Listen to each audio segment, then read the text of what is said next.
Amém, Jesus, aleluia, glória a Deus, santo, santo, santo é o nosso Senhor. Bom dia, boa tarde, boa noite. Para quem não me conhece, eu me chamo Ana Paula. Hoje é dia 30 de janeiro de 2015 e eu hoje, aqui na minha manhã, lendo a Bíblia, Deus trouxe para mim um entendimento tão maravilhoso. E se tem uma coisa que tem acontecido na minha vida, meus amados, desde o dia que eu entendi a mensagem do arrebatamento, desde o dia que eu entendi que o mundo já entrou nas dores de parto, a gente está no princípio das dores ainda, e eu comecei a ver as pessoas que eu tanto amo, tanto, perecendo, e eu vejo cada dia que passa tanta gente no mundo que também está perecendo. Eu venho, como se diz, eu venho tendo no meu coração um sentimento tão preocupado, um sentimento de tristeza por essas pessoas. Eu tenho visto também muita gente que tem escrevido para mim, tem algumas pessoas que vindo para mim e elas dizem que elas não acreditam no inferno, elas não acreditam que existe um Deus mau, que Deus é bondoso, que Deus é misericordioso, que Deus é amor, que Ele não faz acepção de pessoas. Enfim, meus amados, eu tenho visto tanta coisa, gente dizendo, eu acredito em algumas passagens da Bíblia, passagens boas, passagens onde diz que Deus é amor, mas onde diz que Deus vai derramar sua ira, que Deus vai matar, que Deus vai julgar, isso aí eu não acredito, é impossível, que a Bíblia foi deturpada. Então, assim, nesses dias, meus amados, Deus tem me dado a ocasião, a oportunidade única de ver a que ponto que as coisas estão caminhando. Então é por isso que eu decidi do mais profundo do meu coração registrar esse vídeo. Eu já vou dizer para vocês, não é pequeno, eu não sei quanto tempo vai durar, mas o tempo que vai durar, eu peço a você que está aqui escutando, que vá até o final, porque isso é certo, está vindo de Deus. Eu não sou profeta, e nem me digo profeta, não me sinto uma pessoa especial a ponto de o que eu digo ter valor. Mas quando eu pego a minha Bíblia e eu creio nela 100%, meu amado, minha amada, eu passo aquilo que a profecia da Bíblia está explicando. Pessoas que não acreditam que o arrebatamento vai ser antes da grande tribulação. Por mais que tem irmãozinhos aí contando seus sonhos, as suas revelações, por mais que o coração do povo está sentindo que está se aproximando do Messias. Então a gente vê esse quadro, né? Um quadro que tem muita confusão. E Jesus dizia, né? Quando ele voltar, será que ele vai encontrar alguém que está esperando por ele? Então, meus amados, eu não vou entrar mais a alongar esse discurso aqui, eu vou partir para aquilo que Deus tem me dado na manhã de hoje. Eu peço ao Senhor, em nome de Jesus, nessa manhã do dia 30 de janeiro de 2015, que sejam repreendidos todos os espíritos que possam querer incomodar, atrapalhar e fastidiar esse trabalho que está sendo feito. Eu peço ao Senhor que abra os ouvidos, que abra o coração de cada um dos irmãos que estão aqui comigo escutando essa palavra, essa pregação, e que o Senhor possa, em nome de Jesus, ser louvado nesse trabalho. Meus irmãos, uma coisa eu posso dizer para vocês. Eu acordei há mais ou menos 4 anos atrás. Eu acordei há mais ou menos 4 anos atrás e Deus, desse período em diante, Ele tem feito uma mudança radical na minha vida. Ele tem lavado, Ele tem limpado, Ele tem tirado as feridas, Ele tem consertado o caráter e tem me dado todos os dias um bálsamo de santidade.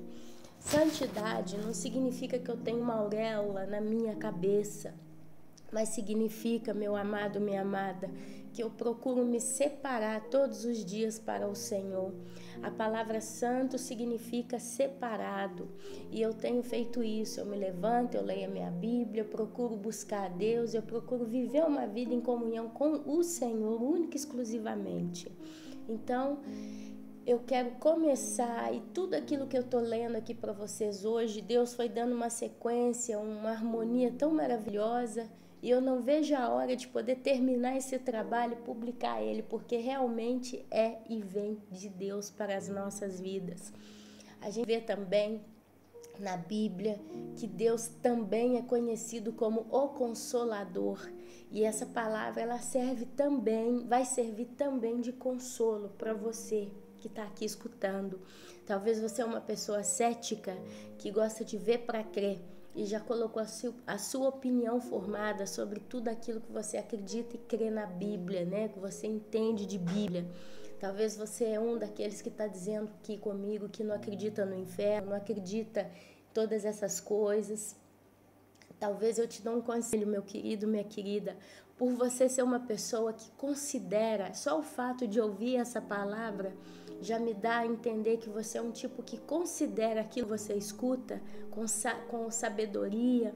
Eu queria te dar um conselho nessa manhã. Se você tem condição, você pega depois esse vídeo, essa registração e salva no seu computador, porque caso você venha precisar, num dia de amanhã, você vai ter aqui uma palavra de consolo do Deus Todo-Poderoso diretamente para você. Se você também é aquele tipo que acredita que o arrebatamento vai ser depois da grande tribulação, a mesma coisa eu te aconselho, não porque a palavra é a palavra justa, mas eu acredito que ele traz a revelação ao seu povo, ele não deixa o seu povo na mão. E porque você é uma pessoa prudente, humanamente falando, e sábia. Então eu te aconselho em nome de Jesus a ter essa palavra registrada e salva no teu computador. Agora não vamos alongar mais, eu vou ler muito a Bíblia aqui hoje. Eu quero começar com o capítulo de Mateus 25. Eu vou ler muita coisa na Bíblia hoje, meus irmãos. Eu vou ler de tanto. Por isso eu peço a vocês que tenham paciência e atenção em tudo lido. Amém? Então, amém. Mateus 25 fala da parábola das 10 virgens, né? E aqui Jesus começou a dizer: o reino do céu será, pois, semelhante às 10 virgens que pegaram suas candeias e saíram para encontrar-se com o noivo. 5 delas eram insensatas e 5 eram prudentes. As insensatas pegaram suas candeias, mas não levaram óleo. As prudentes, porém, levaram óleo em vasilhas junto com suas candeias. O noivo demorou a chegar e todas ficaram com sono e adormeceram. À meia-noite ouviu-se um grito. O noivo se aproxima, saiam para encontrá-lo. Então todas as virgens acordaram e prepararam suas candeias. As insensatas disseram às prudentes: dê-nos um pouco do seu óleo, pois as nossas candeias estão se apagando. Elas responderam: não, pois pode ser que não haja o suficiente para nós e para vocês. Vão comprar óleo para vocês. E saindo elas para comprar o óleo, chegou o noivo. As virgens que estavam preparadas entraram com ele para o banquete nupcial e a porta foi fechada. Mais tarde vieram também as outras e disseram: Senhor, Senhor, abra a porta para nós. Mas ele respondeu: a verdade é que não as conheço. Portanto, vigiem, porque vocês não sabem nem o dia e nem a hora.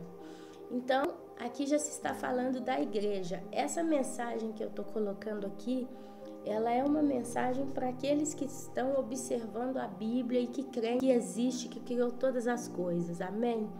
Então tá. Em seguida, a parábola das 10 virgens, eu queria ir com vocês lá em capítulo 14, do versículo 14 ao 20.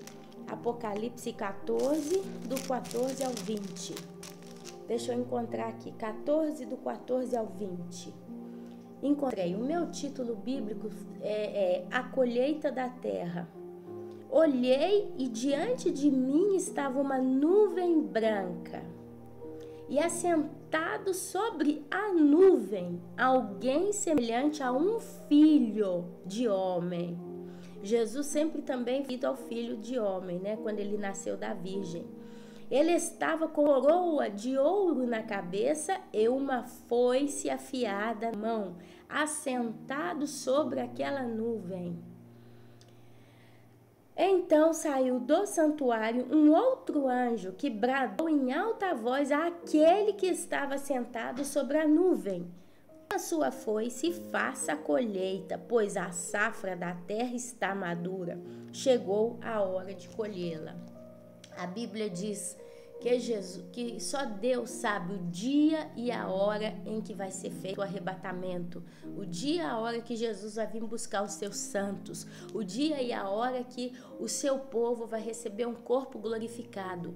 Em Tessalonicenses, se eu não me engano, 1 Tessalonicenses se refere quando o apóstolo Paulo dizia: não se turbe o vosso coração, não preocupe com aqueles que dormem no Senhor, porque com o soar da trombeta, eu não estou com a passagem aqui, eu esqueci de separar, mas com o soar da trombeta, todos os que morreram em Cristo se ressuscitarão, e vocês que estão vivos, no abrir e piscar de olhos, subirão a encontrar com eles nas nuvens.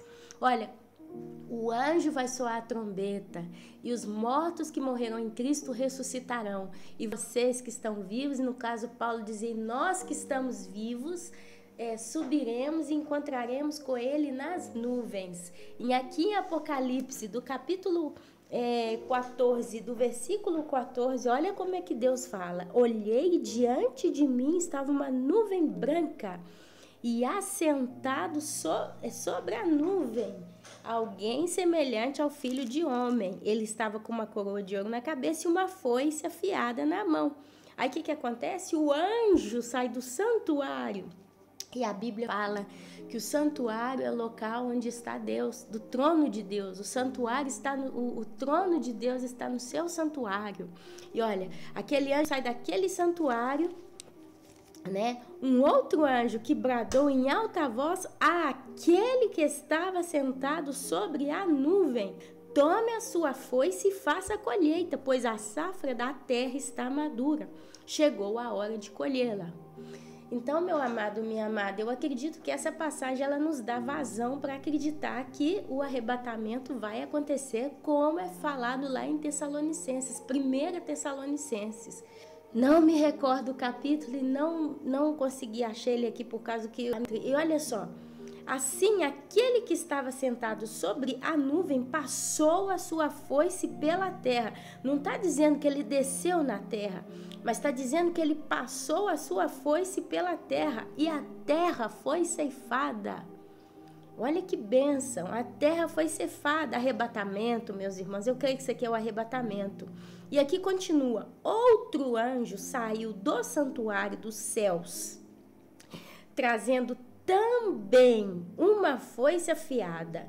E ainda outro anjo que tem autoridade sobre o fogo saiu do altar e bradou em alta voz àquele que tinha a foice afiada: tome a sua foice afiada e ajunte os cachos de uva da videira da terra, porque as suas uvas estão maduras.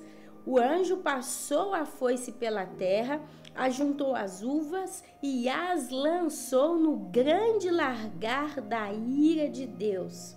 Elas foram pisadas no largar fora da cidade e correu sangue do largar, chegando ao nível dos freios dos cavalos, numa distância de cerca de 300 quilômetros. Agora a pergunta deixada no ar: serão esses os santos da grande tribulação? E aí eu peço a vocês que a gente vá lá em Apocalipse capítulo 13, do versículo 8 a 10. Apocalipse 13, do versículo 8 a 10. Estou com ele bem aqui na minha frente. 13, 8 a 10. Olha lá o que diz. Todos os habitantes da terra adorarão a besta, a saber, todos aqueles que não tiveram seus nomes escritos no livro da vida do Cordeiro, que foi morto desde a criação do mundo. Aquele que tem ouvidos, ouça. Se alguém há de ir para o cativeiro irá. Se alguém há de ser morto à espada, morto à espada haverá de ser. Aqui estão a perseverança e a fidelidade dos santos. Aqui está a perseverança e a fidelidade dos santos, ou dos separados. E aí a gente vai lá em Salmo 102. O Salmo 102 foi aonde eu parei hoje de manhã com a minha leitura bíblica. Eu não quero falar muito explicando, eu quero só ir lendo esses textos e depois vocês tirem as suas próprias conclusões. O Salmo 102, quando você começa a ler, parece que está lá no tempo dos reis, né, de Israel, alguém que estava clamando por socorro. Mas quando você chega no final do Salmo 102, você vai ver que aquilo ali é referindo a algo do futuro. E aí eu vou explicar por quê. Olha só para vocês verem, o Salmo 102... Depois, lendo todo o Salmo, você vai ver que parece alguém clamando a Deus no período da grande tribulação. Olha, ouve a minha oração, Senhor. Chega a ti o meu grito de socorro. Não escondas de mim o teu rosto quando estou atado. Inclina para mim os teus ouvidos quando eu clamar. Responde-me depressa. Esvaem-se os meus dias como fumaça, meus ossos queimam como brasas vivas. Como a relva ressequida está o meu coração. Esqueço até de comer. De tanto gemer, estou reduzido a pele e osso. Sou como a coruja do deserto, como uma coruja entre as ruínas. Não consigo dormir. Pareço um pássaro solitário no telhado. Os meus inimigos zombam de mim o tempo todo. Os que me insultam usam o meu nome para lançar mãos. Cinzas são a minha comida, e com lágrimas misturo o que bebo, por causa da tua indignação e da tua ira. Pois me rejeitastes e me expusestes para longe, e me expulsaste para longe de ti. Você se recorda lá de Mateus capítulo 25, quando as outras 5 virgens batem na porta e clamam, faz a gente entrar? E Jesus disse, apartai-vos para longe de mim, não vos conheço. E aqui você vê Salmo 102, versículo 10. Por causa da tua indignação e da tua ira, pois me rejeitastes e me expulsaste para ali. Meus dias são como sombras crescentes, sou como a relva que vai murchando. Tu, porém, Senhor, no trono reinarás para sempre, o teu nome será lembrado de geração em geração. Tu te levantarás e terás misericórdia de Sião, pois é hora de lhe mostrares compaixão, certo é chegado. Pois as suas pedras pelos teus servos, as suas ruínas os enchem de honra. Então as nações temerão o nome e todos os reis da terra a sua glória. Isso no dia atual, 2015, não está ainda acontecendo. A gente não vê todos os reis da terra e todas as nações temendo o nome do Senhor. Pelo contrário, por isso que eu digo que o Salmo 102, ele parece que era um momento do passado, mas na realidade ele está expressando o quadro de alguém lá no futuro, na grande tribulação, passando o sofrimento da mesma.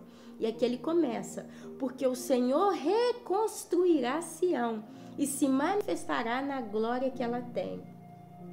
Responderá à oração dos desamparados e as suas súplicas não desprezará.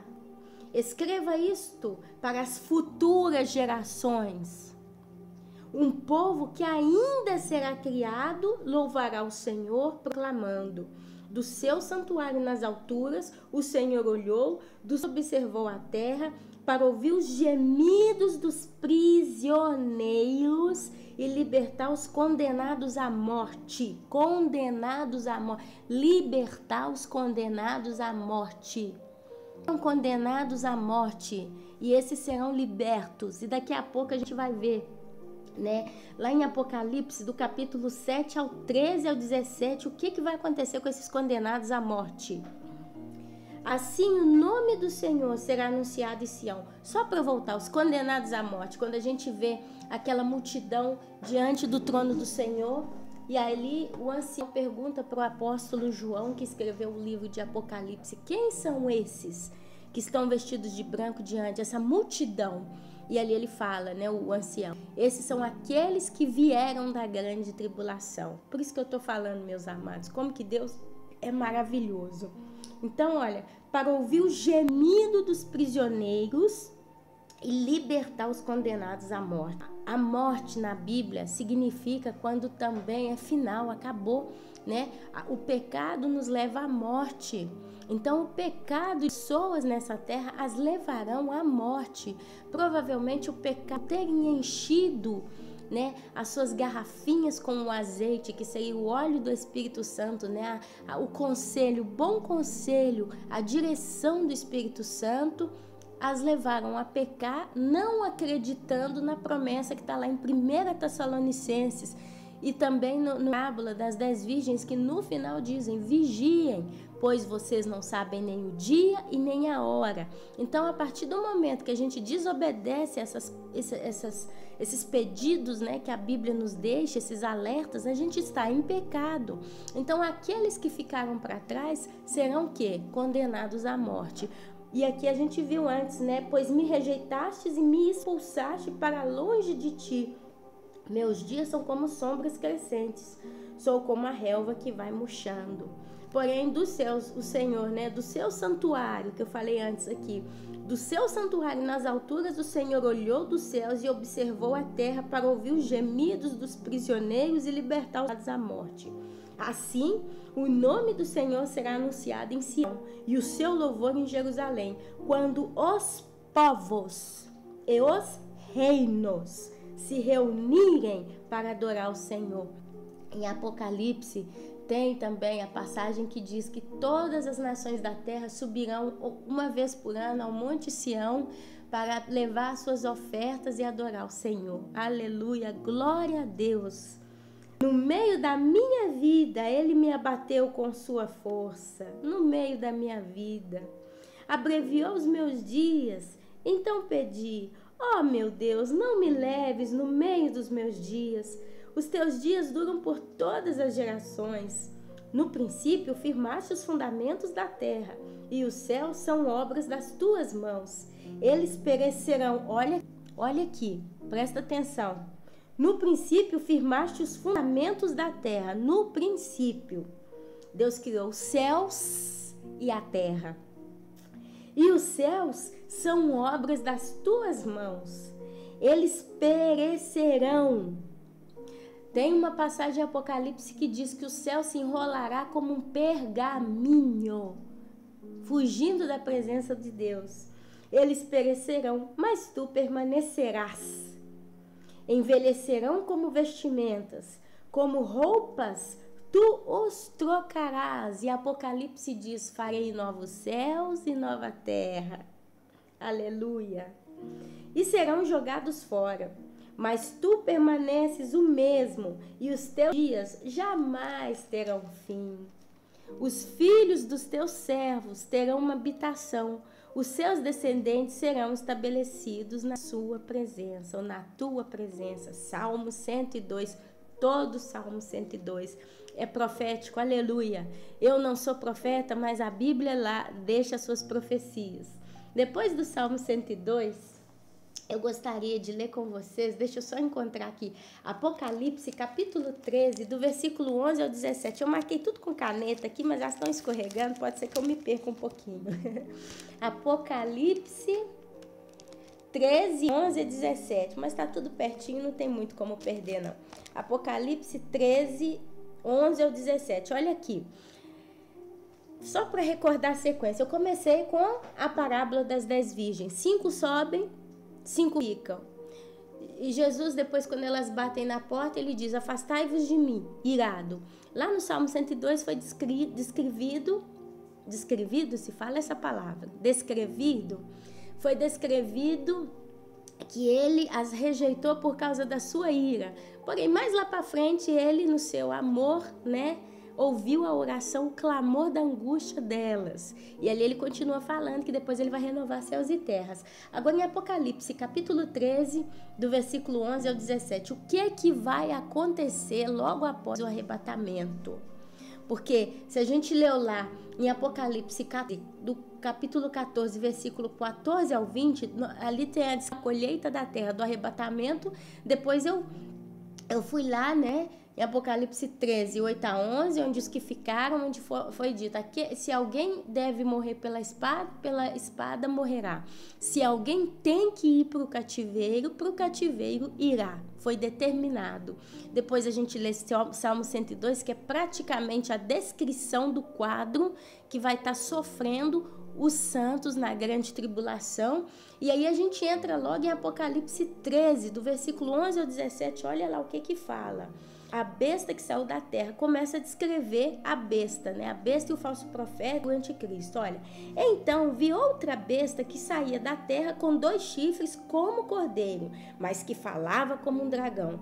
Exercia toda a autoridade da primeira besta em nome dela e fazia a terra e os seus habitantes adorarem a primeira besta, cujo ferimento mortal havia sido curado. Não interessa muito falar de besta e anticristo aqui nesse caso, mas só para a gente ver o quadro.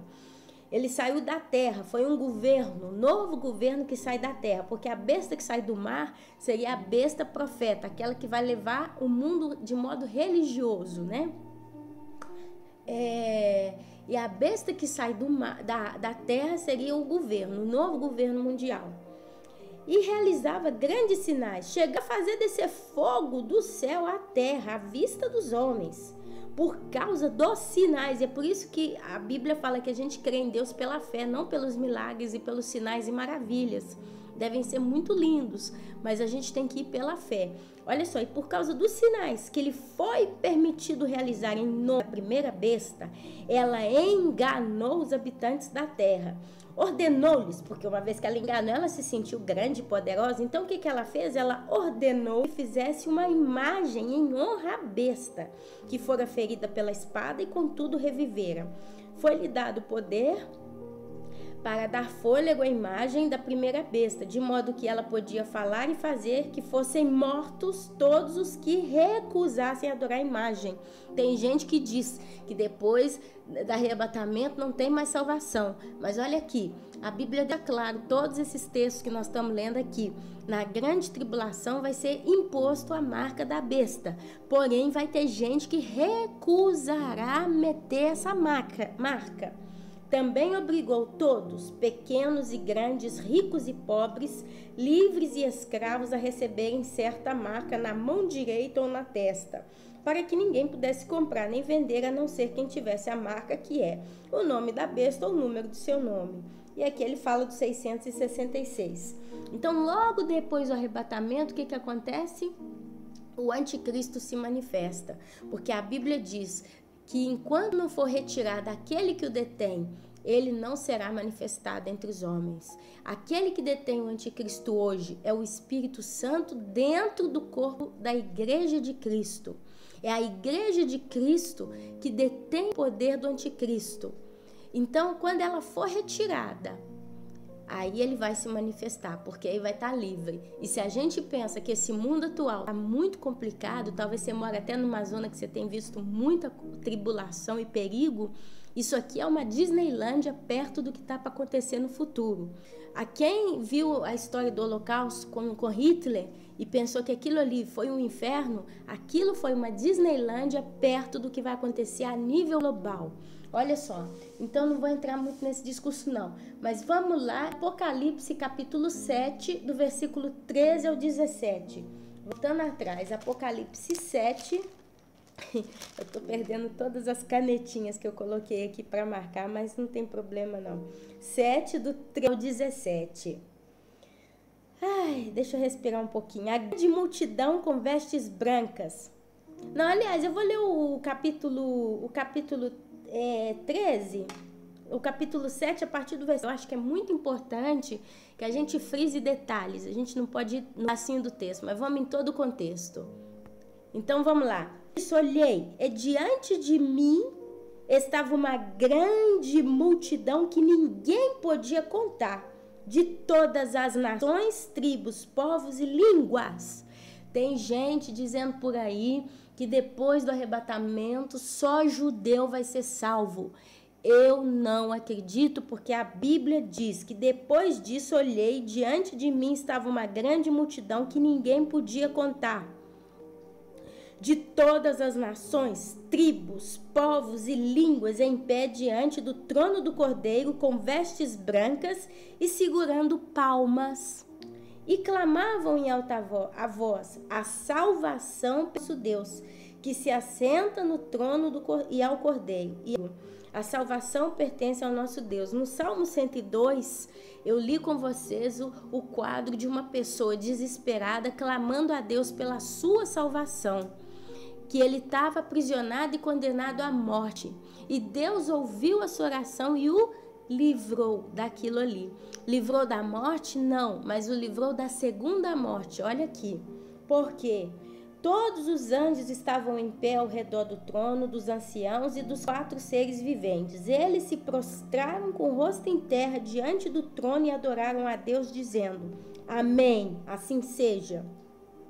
Louvor e glória, sabedoria, ação de graças, honra, poder e força sejam dadas ao nosso Deus para todo sempre. Amém. Então, versículo 13 do capítulo 7, um dos anciãos me perguntou: quem são esses que estão vestidos de branco e de onde vieram? Meu amado, por que a Bíblia deixou exatamente esse pedacinho aqui, essa pinha atrás da orelha? A Bíblia é muito clara, a Bíblia é muito... Então, dos anciãos me perguntou: quem são estes que estão vestidos de branco?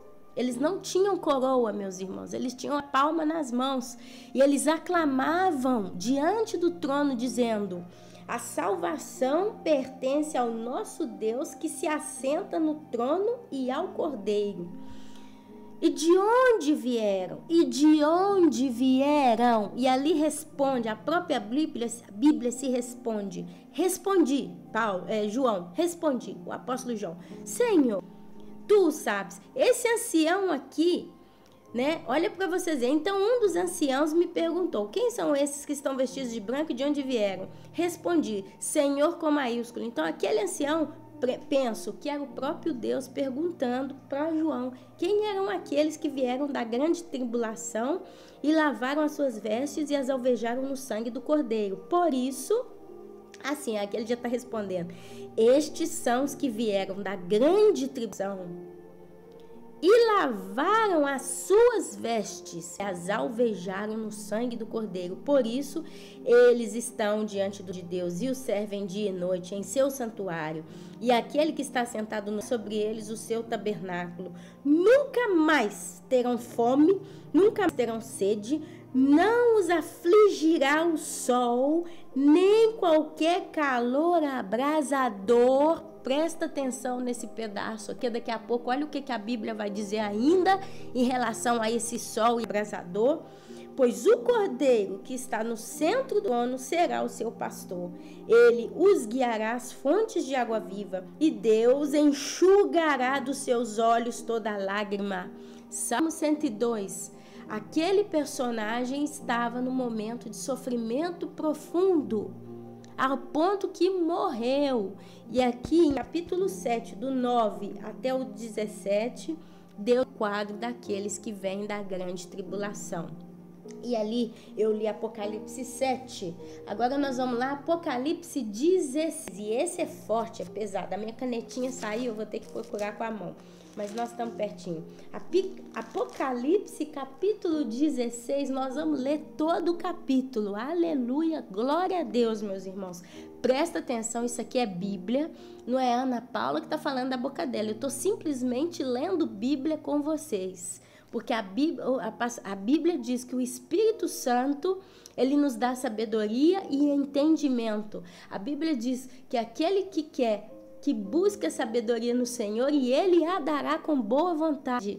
E eu tomei posse dessa promessa na minha vida. 4 anos, Deus tem me dado sabedoria na minha vida pessoal. Nos vídeos, às vezes eu dou meus testemunhos com os meus problemas, as minhas tribulações. Eu faço questão de contar mesmo e eu vou continuar quando acontecer, que não aconteça, mas porque eu quero que vocês entendam que Deus, Ele pega uma pessoa como eu, pecadora, pequena, pobre, como ser humano, nós somos diante de Deus pobres.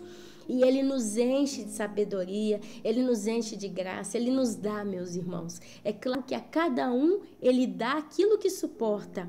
Porém, a Bíblia diz que quanto mais vos for dado, mais vos será cobrado. Se Deus tem me dado esse tipo de entendimento, de harmonia bíblica, eu posso dizer que a minha obrigação é passar para frente. Eu creio no meu coração que eu não vou ficar para passar tudo o que vai acontecer aqui agora que a gente vai ler, porque eu tenho fé no Deus de misericórdia e de graça. Eu, Ana Paula, não sou digna e não mereço o céu, a salvação, a eternidade, um corpo glorificado, mas Deus me escolheu, tem trabalhado a minha vida e tem feito realmente um grande progresso a cada dia, e é na misericórdia única e exclusiva dele que eu estou esperando, não na minha autossuficiência ou na minha prepotência de achar que eu sei tudo, porque eu não sei nada, e Deus sabe disso. E para quem me acompanha há tanto tempo nos meus vídeos, eu acredito que já deu para entender mais ou menos quem sou eu. Já posso dizer que até me conhece. Por isso que eu não faço rodeio quando eu tenho que testemunhar algo que eu estou passando na minha vida, algum sofrimento, algum sentimento, reações.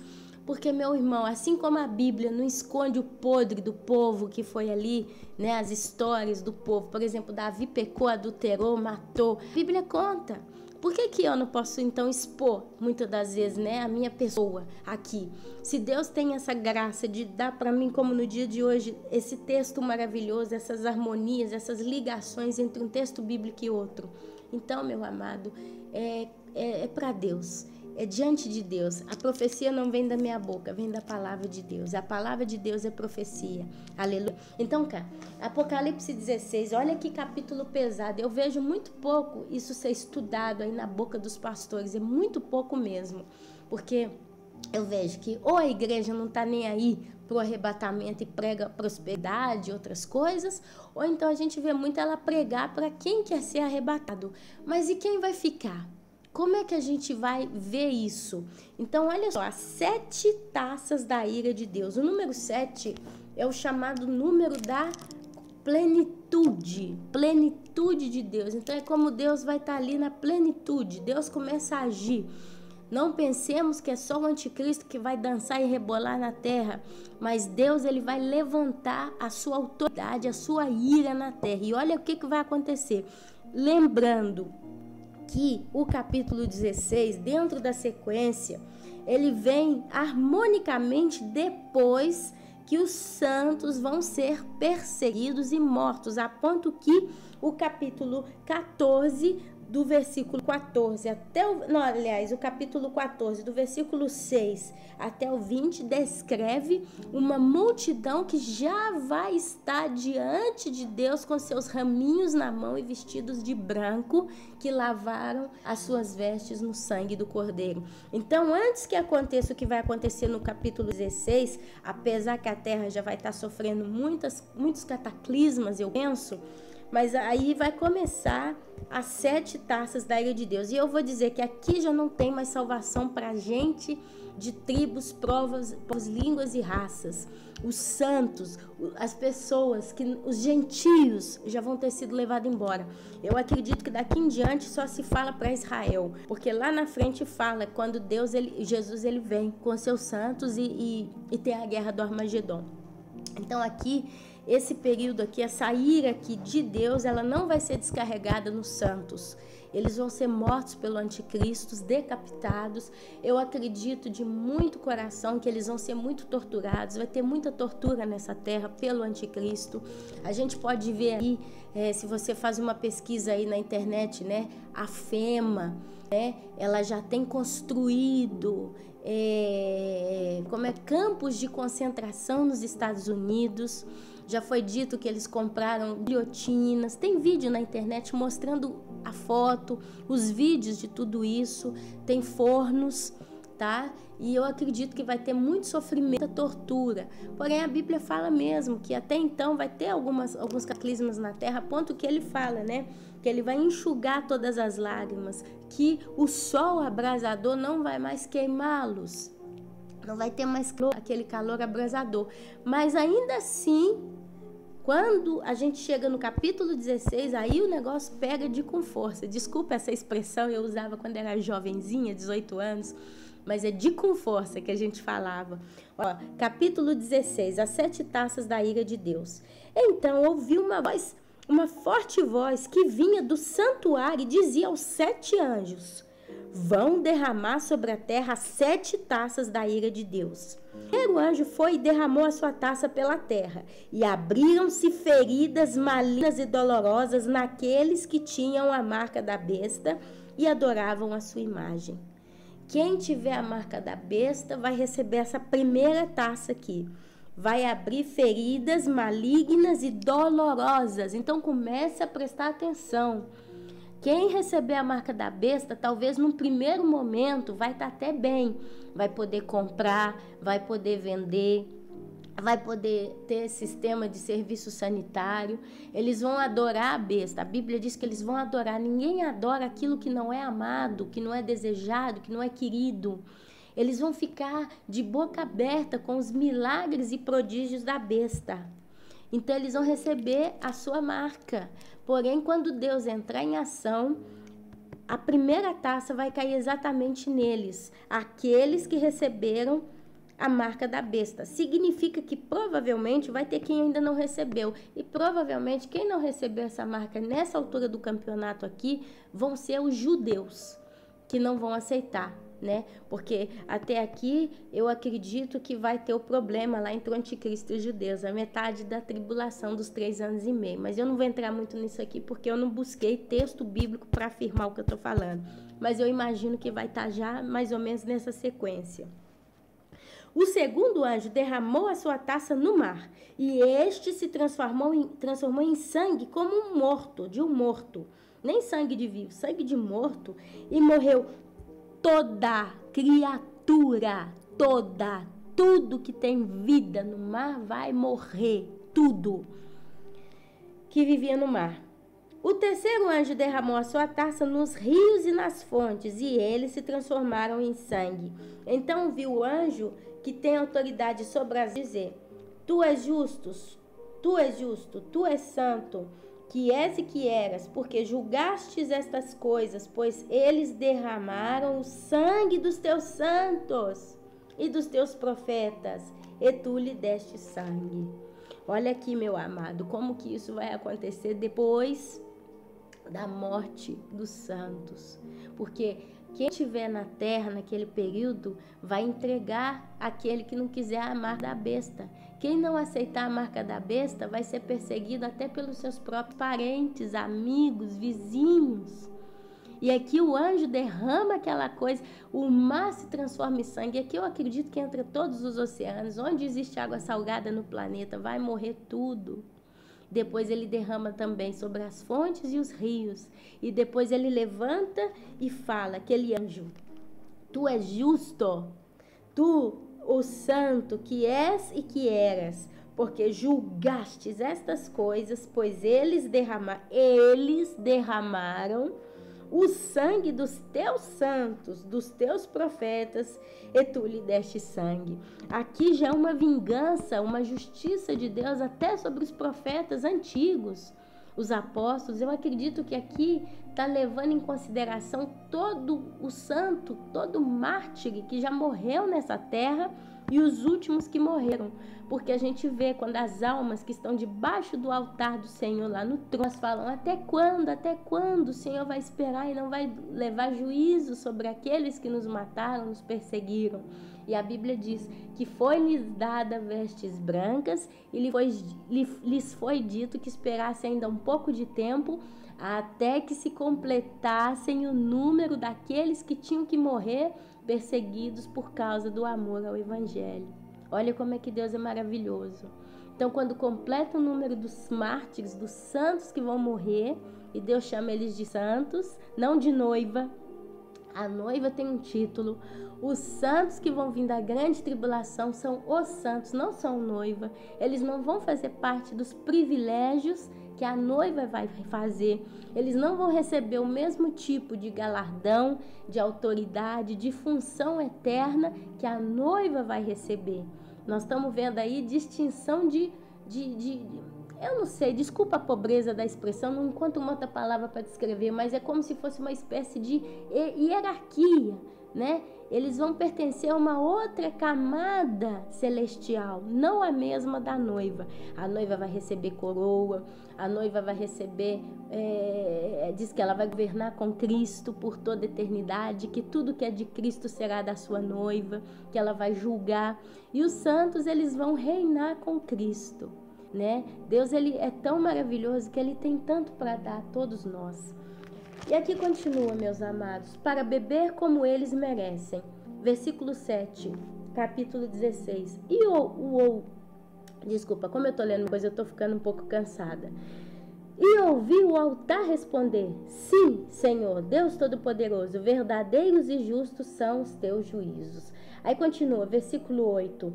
O quarto anjo derramou a sua taça no sol, e foi dado poder ao sol para queimar os homens com fogo. Fogo, não é com calor abrasador, vai ser fogo. Eu não tenho ideia de que tipo de cataclismo, de fenômeno vai ser esse, mas ele vai queimar os homens com fogo. Estes foram queimados pelo forte calor e amaldiçoaram o nome de Deus.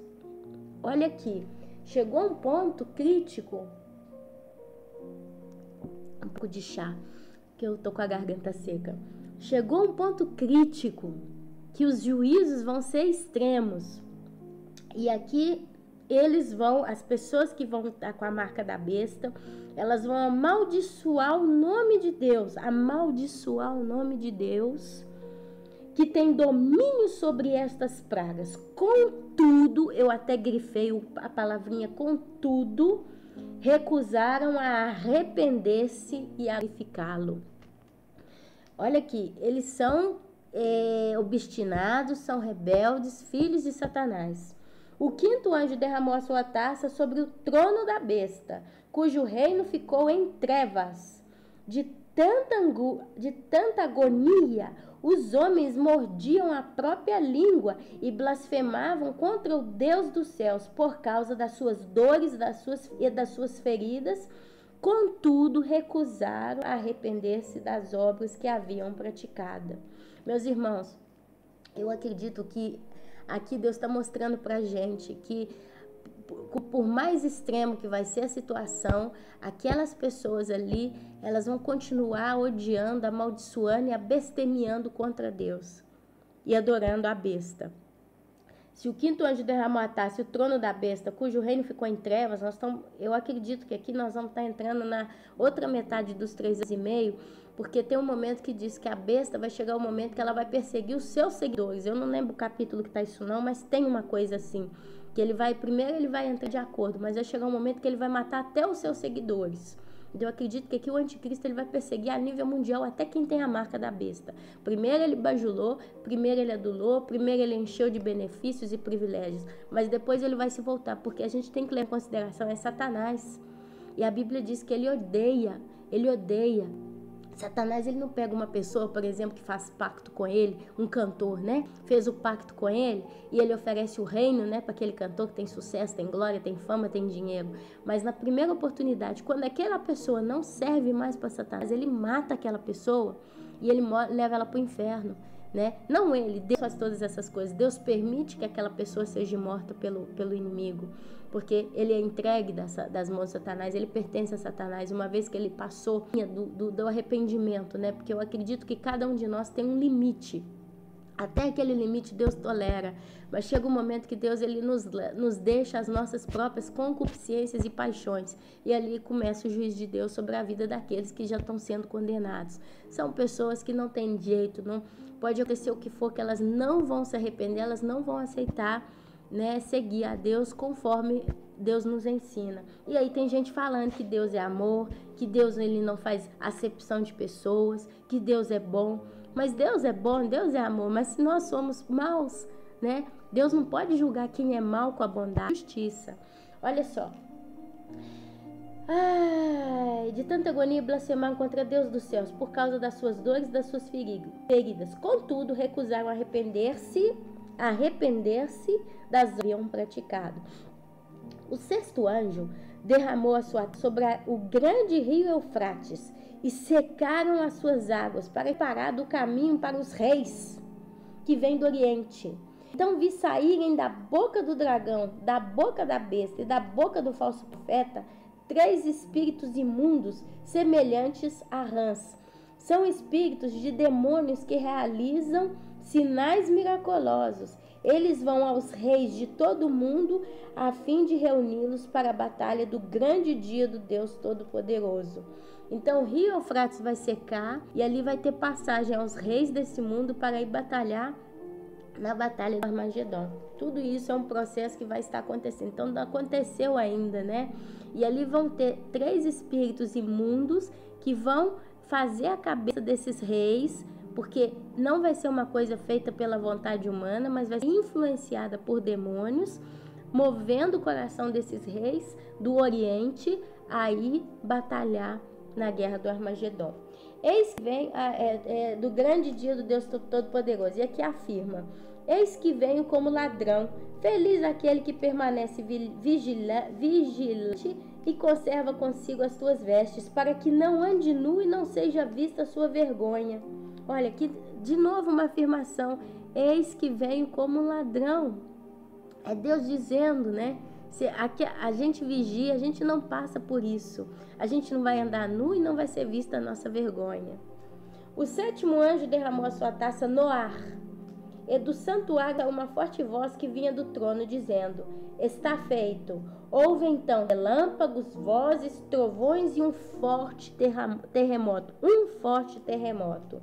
Nunca havia ocorrido um terremoto tão forte como esse, desde que o homem existe sobre a terra. Então, todos os terremotos que a gente está vendo até agora não é nada comparado a esse que vai vir. É um só. A grande cidade foi dividida em 3 partes, e as cidades das nações se desmoronaram. Tudo cai, o mundo inteiro vai sofrer esse terremoto. Deus lembrou-se da grande Babilônia e lhe deu o cálice do vinho do furor da sua ira.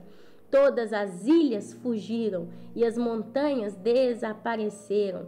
Caíram sobre os homens, vindas dos céus, enormes pedras de granizo de cerca de 35 quilos cada. Eles blasfemaram contra Deus por causa do granizo, pois a praga fora terrível. Mais blasfêmia e nenhum arrependimento. E aqui nós estamos falando Apocalipse todo capítulo 16. E aqui para fechar, nós vamos lá em Apocalipse capítulo 21, do versículo 1 ao 4. Eu penso que não tem muito, né, o que falar aqui não. Apocalipse 21, 1 ao 4. A Nova Jerusalém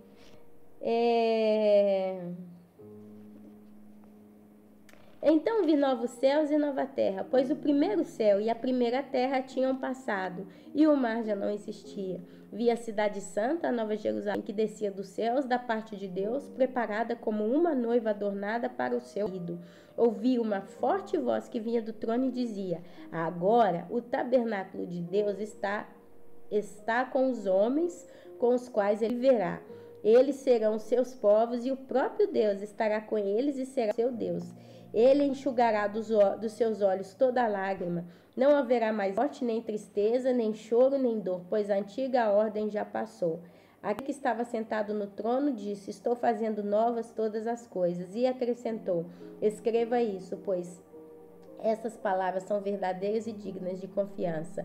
Eu paro por aqui. Aqui é a Nova Jerusalém. Ela vai vir depois do milênio, porque no capítulo 20 está descrito o milênio. Se vocês lerem na sua Bíblia, o capítulo 20 vai falar do milênio.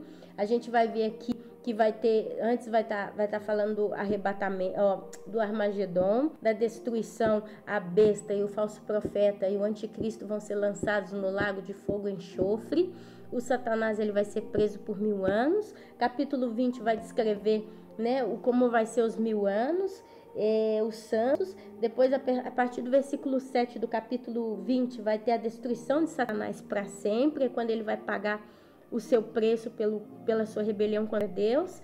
Depois vocês vão ver no versículo 11 do capítulo 10 o julgamento dos mortos. Todos os mortos que morreram para a segunda morte vão ressuscitar naquele caso e vão estar diante do trono branco. Depois viu um grande trono branco e aquele que nele estava sentado, a terra e o céu fugiram da sua presença e não se encontrou lugar para eles. Eu acredito que nesse meio tempo aqui, o mundo quase que vai evaporar, né? A gente vai ver aqui todo outro ambiente.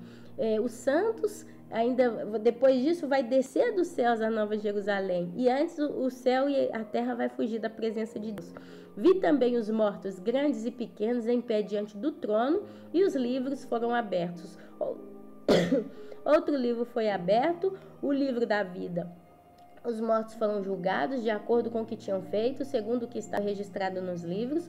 O mar entregou os mortos que nele havia, e a morte e o Hades, no caso o próprio inferno, entregaram os mortos que nele havia, e cada um foi julgado de acordo com o que tinha feito. Então a morte e o Hades, ou o inferno, foram lançados no lago de fogo, porque a gente aprende também que o inferno está no centro da terra, o abismo. Jesus, quando morreu, ele desceu à mansão dos mortos, né? Só que a Terra, então, ela está até com esse tipo de problema. Se a gente para analisar o planeta Terra no seu centro, para quem acredita no inferno, não para quem não acredita e acha que é fantasia, mas para nós que acreditamos, o inferno ele está no centro da Terra. Olha quanta maldição está aqui dentro. É como um câncer, né? A Terra está cambaleando como um bêbado, ela está maldita. Aqui de fora o sangue está sendo derramado. E no centro dela tem uma bola cheia de fogo com gente que pecou. Todos aqueles que derramaram sangue inocente, todos aqueles que não aceitaram a Jesus, todos aqueles que pecaram contra Deus, todos aqueles que fizeram sacrifícios e adoraram e amaram a Satanás, eles nesse exato momento, eles estão no centro do planeta. Então a gente está com um planeta com câncer. A Bíblia fala que o planeta está doente, né? Ele está doente, está amaldiçoado, esse mundo jaz no maligno. O calor que sai do centro desse mundo é um calor que queima pecadores. Então a Bíblia fala que a morte e o Hades, o inferno, vai ser lançado no lago de fogo e enxofre, que não está na terra. A Bíblia diz que quando Jesus desceu à mansão dos mortos, ele levou consigo o cativeiro. E a Bíblia fala lá naquela história do ladrão e do Lázaro, que era um mendigo, e do rico, né? Os dois, eles desceram à mansão dos mortos e tinha o seio de Abraão, que era o paraíso que estava no centro da terra. E Jesus, ele leva consigo esse paraíso para o céu. Não sei aonde, mas é o terceiro céu aonde Deus habita nesse momento.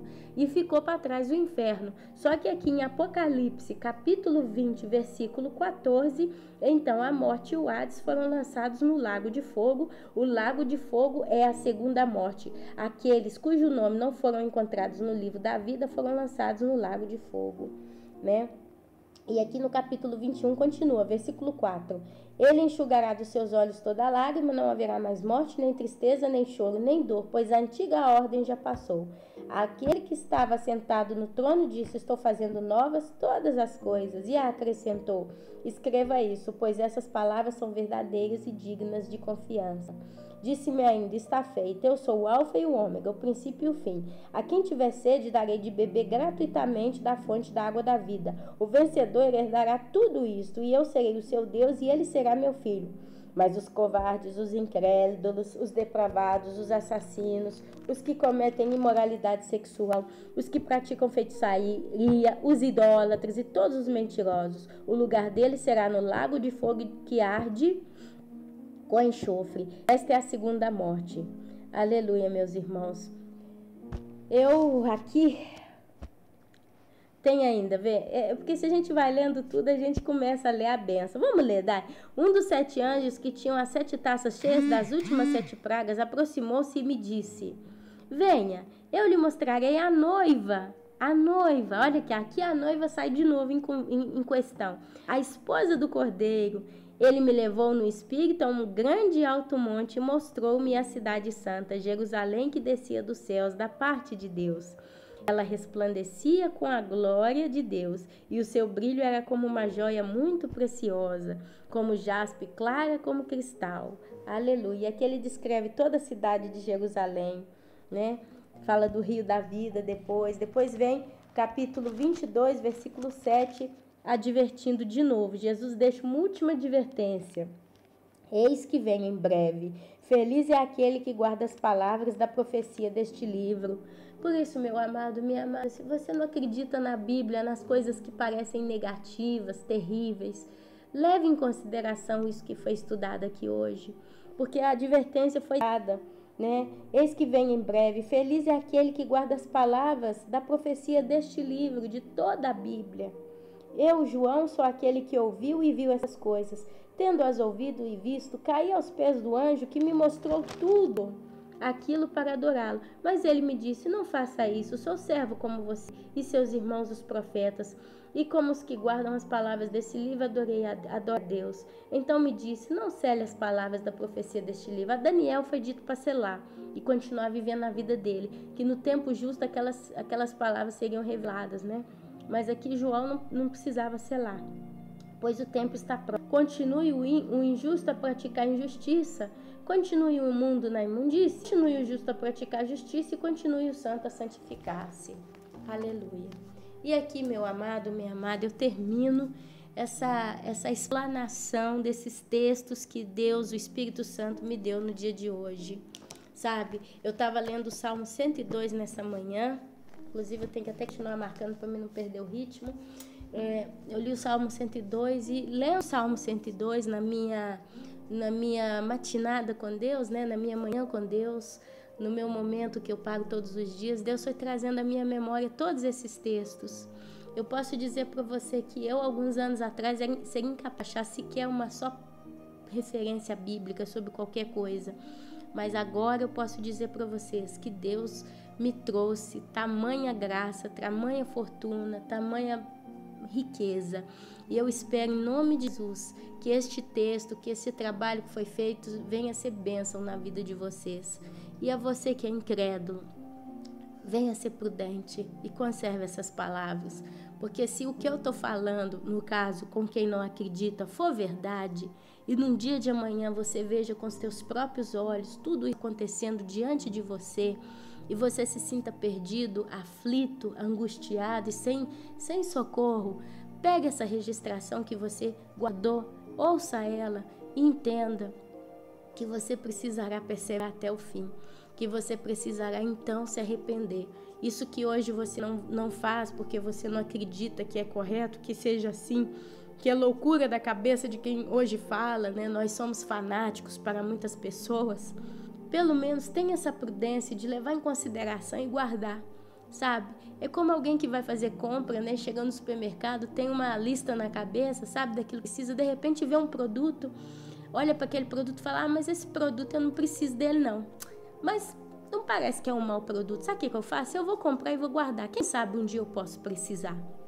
Esse é o conselho que eu dou como amiga, como quem realmente se importa com quem está ao meu redor, que se importa com as pessoas que estão caminhando diversamente, ok? Então eu gostaria de deixar uma santa paz, uma bênção do Senhor Jesus na vida de cada um, que o Senhor os abençoe, que o Espírito Santo ilumine os vossos corações. Amém, amém e amém, ok? Jesus abençoe.